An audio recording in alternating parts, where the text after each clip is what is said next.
Que tal, saúdos? Haberá novo convenio da Conserva, Comisión Sobreiras, a UGT e a patronal Feicopesca chegaron a un acordo que contempla unha suba salarial de case o 30% ata 2030. Os dous sindicatos defenden o acordo, pero a CIGA pola súa banda di que con el consúmase a traizón de Comisión Sobreiras e UGT o persoal da Conserva cun convenio que consideran regresivo. Ampliamos de contado xusto despois dos titulares. Ampliar unha tubaxe podería ser a solución para evitar os asolagamentos na Rúa do Santo, na parroquia pontevedresa de Lourizán. Iso sí, segundo explican dende o Concello, para poder levar adiante a obra é preciso contar coa autorización do Adif. O Concello de Ribeira tramitou as primeiras multas por depositar lixo fora dos colectores. Buscan así mellorar o servizo de recollida selectiva e a limpeza das rúas. Portas dalle unha nova vida á antiga casa consistorial tras unha reforma completa para convertelo nun centro polivalente. O espazo leva agora o nome de Concepción Pérez Iglesias e a inauguración serviu para renderlle homenaxe a que fora a primeira alcaldesa do municipio de Galicia. O Salón do Libro Infantil e Xuvenil de Pontevedra xa ten imaxe para este 2026. O cartel de edición deste ano, Que non pare a música, foi presentado este martes no Concello. En tempos da intelixencia artificial, a peza asinada pola artista Maritza Bertolini reivindica o traballo artesán totalmente feito a man, aposta pola técnica do bordado. E o Concello de Boiro ten deseñado pro Entroido, xunto ás entidades e asociacións culturais do municipio, unha ampla e variada programación pensada para todas as idades. O programa de actividades arrancará o día 12 coa celebración dos xoves de Abadesas en Cabo de Cruz. Con todo isto, comezamos. Están vendo as novas do día en Canal Rías Baixas.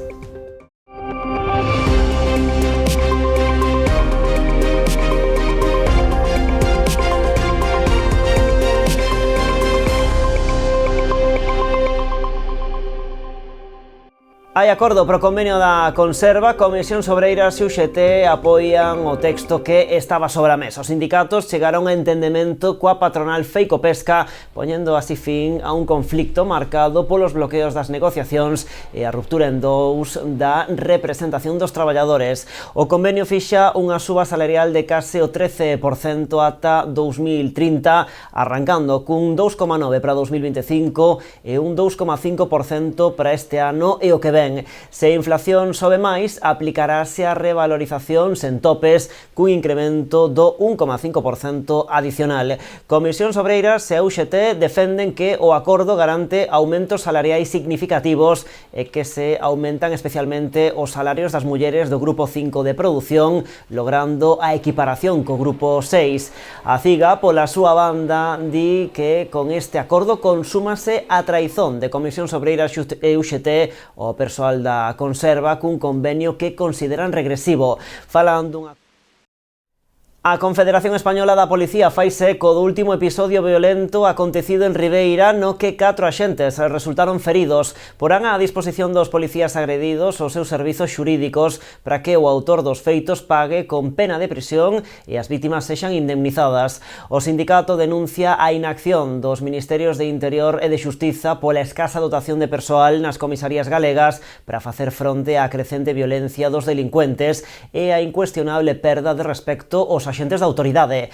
Demandan ademais medidas contundentes a nivel legislativo para que os delincuentes reincidentes entren en prisión e evitar a comisión de novos delitos. O xulgado do Contencioso Administrativo número 1 de Santiago condena os Sergas a indemnizar con 30.000 euros a unha barbanzá a que lle implantaron un DIU de forma defectuosa e logo quedou embarazada. Os feitos xulgados remontanse ao ano 2016 no Hospital do Barbanza, onde foi sometida a unha intervención na que lle instalaron o anticonceptivo. Ao parecer, o produto en cuestión estaba incluído nun lote defectuoso sobre o que a Axencia Española de Medicamentos emitiu unha alerta para a súa retirada no 2018. Segundo informou a súa defensa, no centro hospitalario nunca lle advertiron desta deficiencia e en outubro de 2019 quedou embarazada. A consecuencia diso, a muller sufriu unha forte depresión para que precisou tratamento psicolóxico.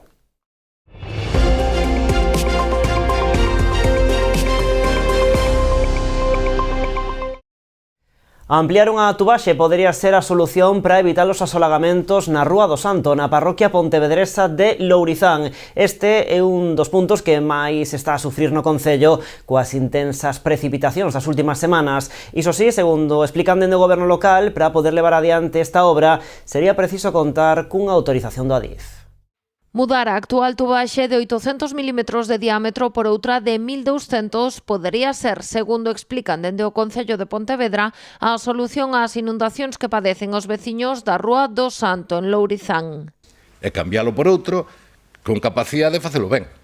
Non que quedou mal feito, repito, quedou mal feito cando foi a obra do tren. Este problema é cando unha administración fai unha obra, non que o que non lle afecta a ela despois deixa como lle cadra ou ten máis risco de que deixalo como lle cadra, non?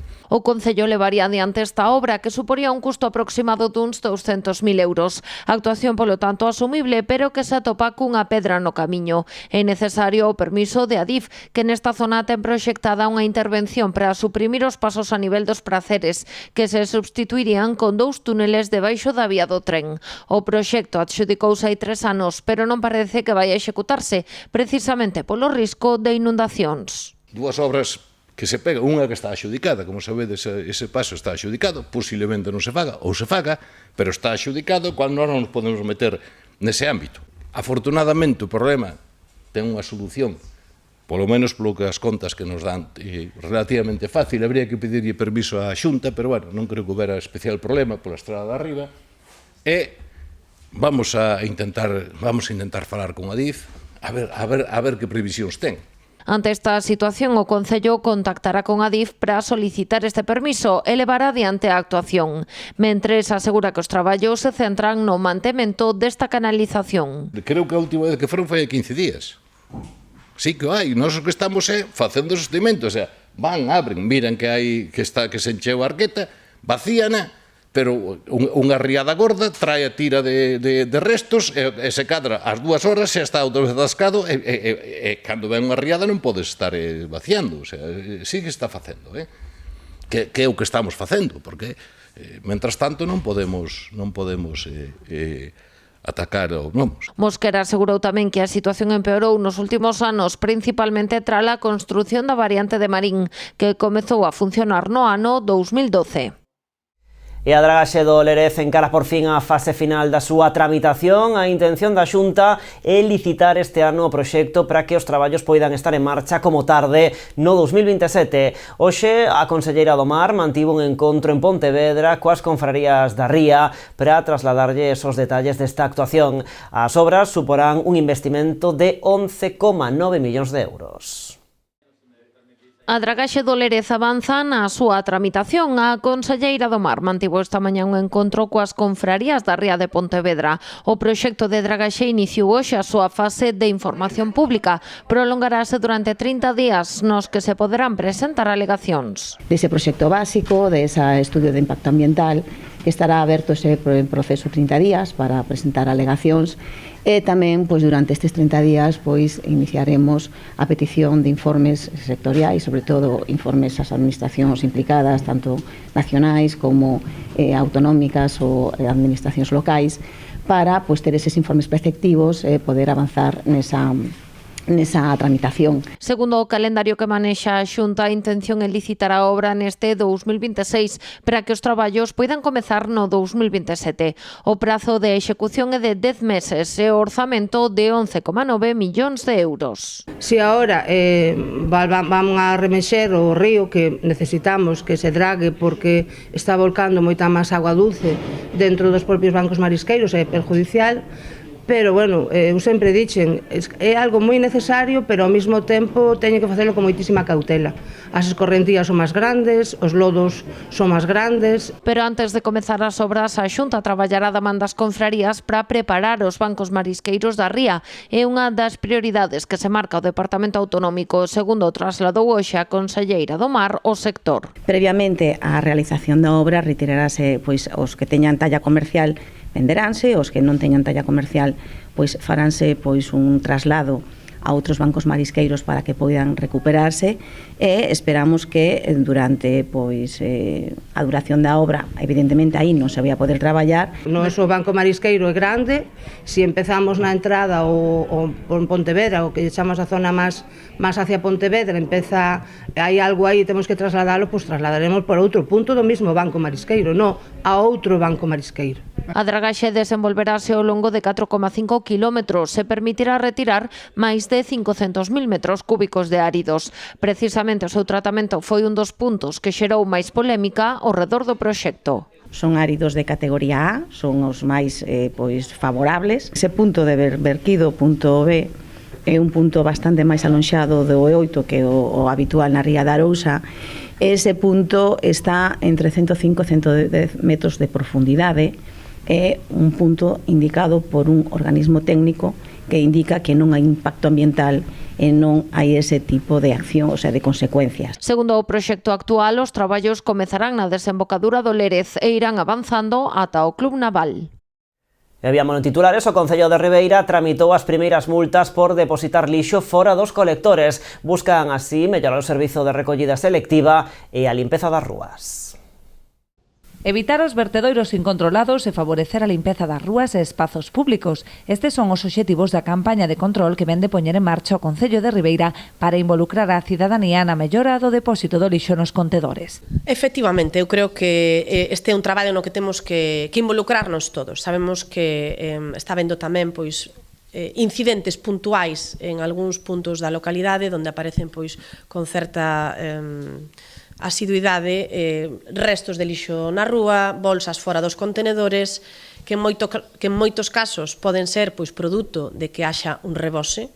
Entón aí sí que nós temos que poñer o foco no que é o servicio de limpeza, que así o estamos facendo, detectando todas esas zonas onde hai incidencias, pero en moitos casos ven dado porque por non querer abrir a tapa ou por outros motivos a xente deixa unha bolsa do lixo fora do contenedor cando hai espacio suficiente para facelo. Creemos que eso debe ser sancionado, debemos incidir moitísimo e pedir á cidadanía que isto é un traballo conxunto, que todos debemos colaborar para ter unha Ribeira máis limpia, máis agradable, máis amable, en a que non vayamos camiñando pola rúa e nos encontremos restos de lixo en algunhas zonas. A Policía Local xa tramitou varios expedientes por estas infraccións, especialmente naqueles puntos negros onde adoita acumularse lixo fora dos contedores. Efectivamente, sí lle pedimos á Policía Local que este moi atenta a todos estes incidentes, sobre todo, como digo, nesos puntos negros nos que sempre son 3 ou 4 nos que suele aparecer esta problemática e que, polo tanto, se hai que levantar algunha sanción, se faga, porque creemos que é o xeito de que a xente rectifique e que a xente saiba que o mellor xeito de cumplir como vos cidadáns é cumplir tamén con esa obriga que temos de deixar as bolsas de basura, de reciclar o cartón, o plástico, o vidrio, pero tamén, como non, esa bolsa de residuos botala dentro do contenedor. Moitas veces poden estar os contenedores cheos de lixo, pero con Ribeira creo que contamos con bastantes puntos, bastantes islas de contenedores, polo tanto, moitas veces con desplazarnos 50 metros ou un pouquiño máis, con camiñar 2, 3, 4 minutos, podemos facer un gran traballo comunitario. Dende o Concello lembran, ademais, que existe un horario para o depósito de residuos orgánicos de 9 da noite a 6 da mañá, así como un punto limpo e un servizo municipal de recollida de enseres voluminosos. O BNG de Ribeira propón investir 1,7 millóns de euros nas parroquias. A proposta presentada polos nacionalistas iría con cargo ao Plan de Obras e Servizos da Deputación da Coruña para este ano 2026. As actuacións que foron recollidas da propia veciñanza daríanlle prioridade aos servizos básicos. O BNG de Ribeira presentou unha proposta que busca destinar o 1,7 millóns de euros da asignación que lle correspondería ao municipio a través do Plan de Obras e Servizos da Deputación da Coruña para este ano 2026 a investimentos nas 9 parroquias. As actuacións contempladas céntranse nos servizos básicos, fundamentalmente en saneamento, abastecemento de auga e pavimentacións. Cuestións que, segundo os nacionalistas, seguen a ser prioritarias para a veciñanza. Dentro do BNG acabamos de facer unha proposta para destinar ese 1,7 millóns de euros a reforzar os servizos básicos que teñen hoxe as parroquias de Ribeira e tamén para seguir promovendo esas actuacións básicas en materia de saneamento, pavimentacións e dotacións de auga potable ás 9 parroquias do municipio de Ribeira. A proposta que fai o BNG parte do diálogo directo coa veciñanza durante as xuntanzas mantidas nas últimas semanas polas parroquias. Levamos tempo percorrendo as parroquias, escoitando o sentir da poboación e tamén coñecendo de primeira man cales son as necesidades de cada parroquia. Por iso, a proposta que facemos hoxe dende o BNG responde a ese compromiso que temos coa participación da xente de Ribeira e tamén é unha proposta que nace en positivo para seguir levando adiante a voz dos veciños ao Concello de Ribeira e tamén atender as prioridades máis básicas de cada parroquia. Os nacionalistas lamentan que o actual goberno do Partido Popular volva ás vellas formas de gobernar, presentando unha proposta do POS sen debate previo, sen consenso e sen escoitar a veciñanza, nin os grupos da oposición. En máis política, o Partido Popular de Pontevedra exixe que se cree na cidade o primeiro parque infantil cuberto. A formación levará a pleno esta reclamación que, segundo aseguran, permitiría garantir un espazo de ocio accesible, seguro e utilizable os 365 días do ano. Din que na nosa contorna hai xa municipios que contan con estes equipamentos, como son os casos de Poio e de Vilagarcía. Ademais, o deseño do parque infantil que propoñen os populares debe responder, din, os retos medioambientais apostando pola sustentabilidade e pola educación ambiental. Por iso consideran fundamental empregar materiais ecolóxicos e reciclados, integrar zonas verdes interiores e incorporar tamén sistemas de iluminación LED. Reclaman tamén que o parque sexa inclusivo e accesible, con xogos adaptados, sinalética accesible, itinerarios sen barreiras arquitectónicas e zonas de descanso axeitadas. Un parque infantil cubierto no es un capricho, es una política pública de apoyo real a las familias. La existencia de un parque infantil cubierto de titularidad municipal mejoraría claramente la vida de nuestros niños y niñas y, en consecuencia, la de sus familias, que podrían disfrutar con independencia de la climatología de un parque todos los días del año.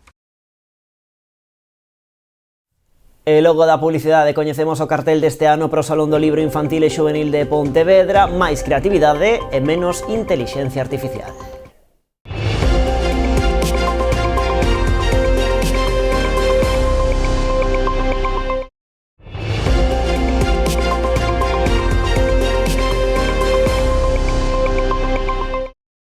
Pois aquí continuamos nas novas en Canal Rías Baixas. Portos de Galicia cometerá unha serie de melloras nos peiraos de Ribeira e Aguiño para garantir as condicións de seguridade en distintas infraestructuras. Este foi un dos temas analizados na xuntanza mantida entre a alcaldesa de Ribeira e a conselleira do Mar, na que tamén participaron o presidente de Portos de Galicia e a directora xeral de Desenvolvemento Pesqueiro.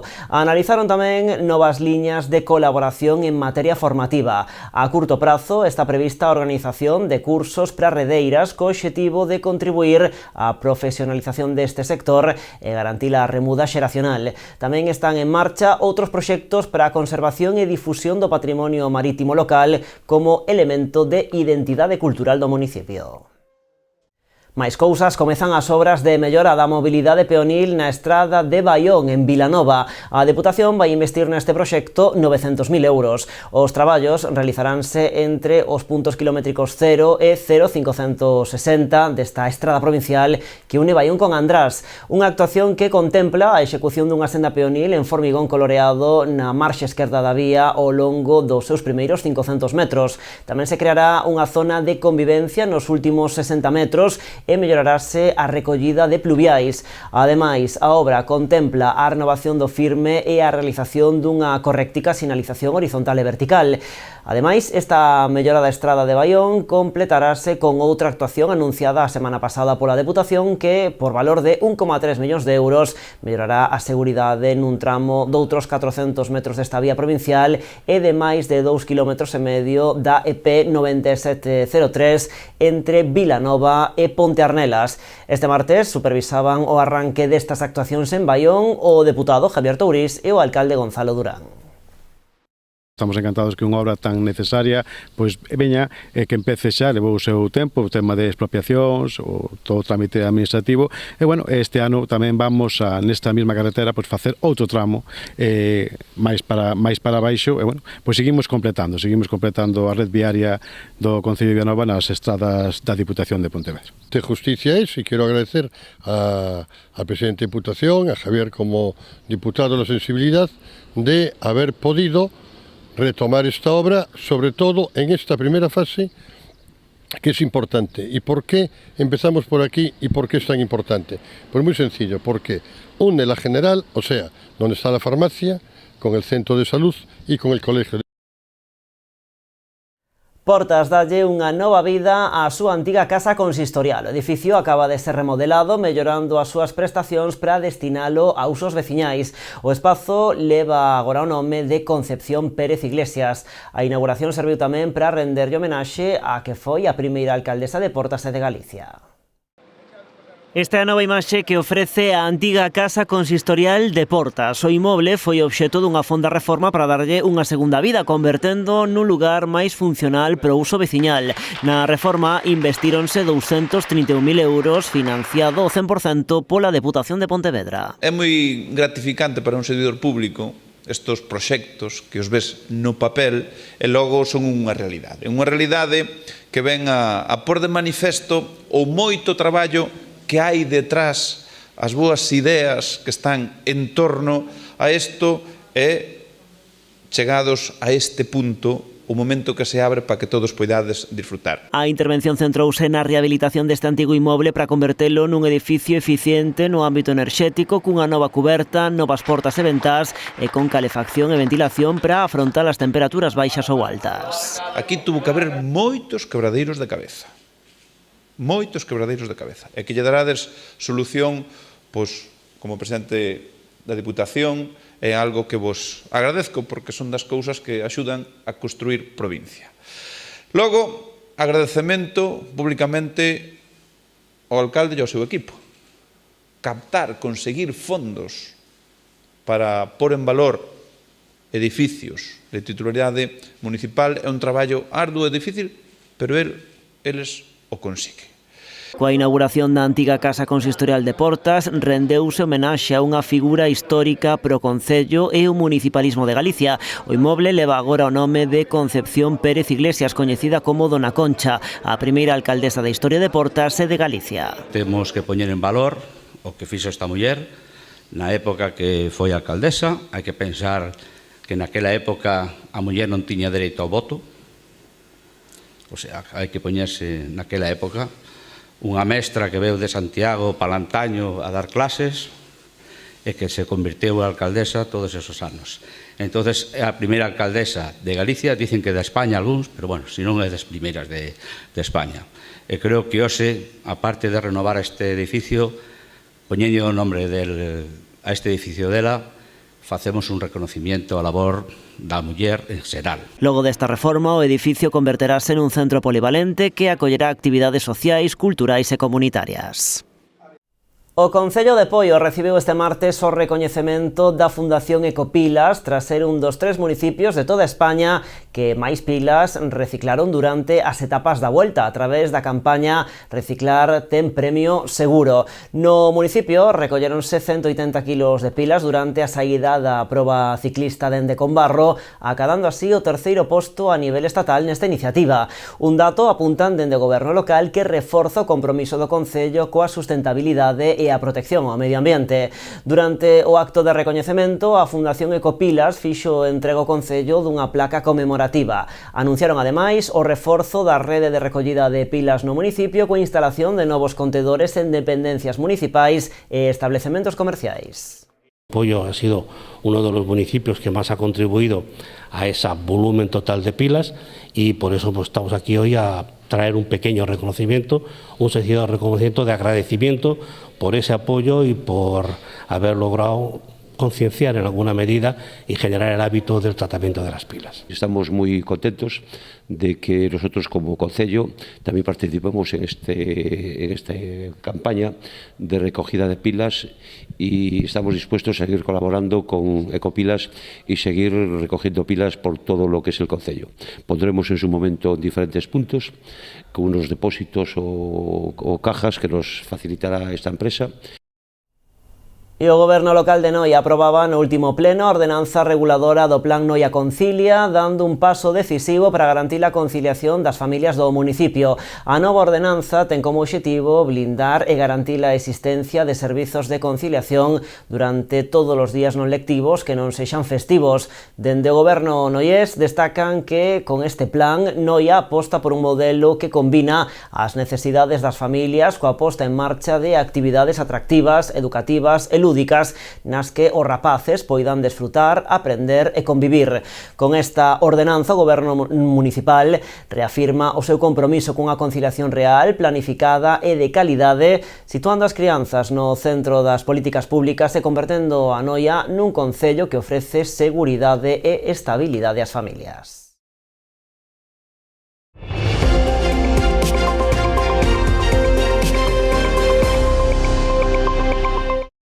O Salón do Libro Infantil e Xuvenil de Pontevedra xa ten imaxe para este 2026. O cartel da edición deste ano, que non pare a música, foi presentado esta mañá no Concello. En tempos da intelixencia artificial, a peza asinada pola artista Maritza Bertolini reivindica o traballo artesán, totalmente feito a man, aposta pola técnica do bordado. Xa coñecemos a imaxe do Salón do Libro Infantil e Xuvenil de Pontevedra para este 2026. Aí están os libros, aí está a música, aí está que queremos que deixe de chover de unha vez, a ver si pode ser.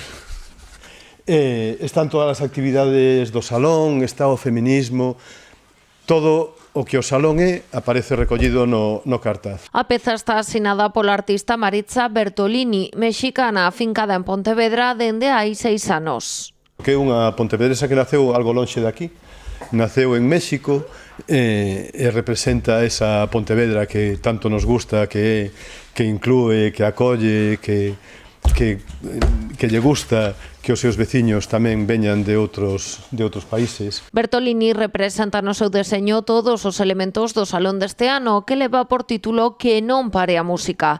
A música será, polo tanto, o tema central das propostas e Palestina será a cultura convidada. Y en este libro abierto, en la página, podemos observar una ilustración de un pentagrama que cobra vida, sale del libro y se convierte en un camino que lleva a un edificio. En este edificio, en cada planta, habitan estos músicos que se asoman a la ventana a tocar sus instrumentos. El tejado del edificio es un libro, el lomo se convierte en una flauta, es decir, que es un libro musical.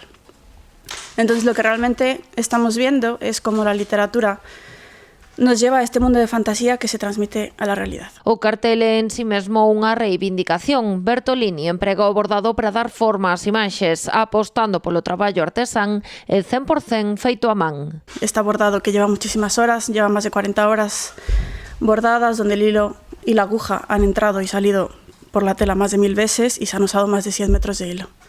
Y eso en este mundo donde la era digital y la inteligencia artificial cobran bastante peso en nuestro día a día, el llevar tanto tiempo y darle este espacio creativo al cartel es algo increíble. A 27ª edición do Salón do Libro de Pontevedra desenvolverase do 6 ao 22 de marzo no Pazo da Cultura. Vilagarcía estrea este domingo a 9ª edición do ciclo musical Achégate ao Salón co concerto do dúo madrileño Merino. Co patio de butacas xa repleto, aínda quedan entradas dispoñibles nos anfiteatros do Salón García. A actuación vai comezar ás 12:30 do mediodía.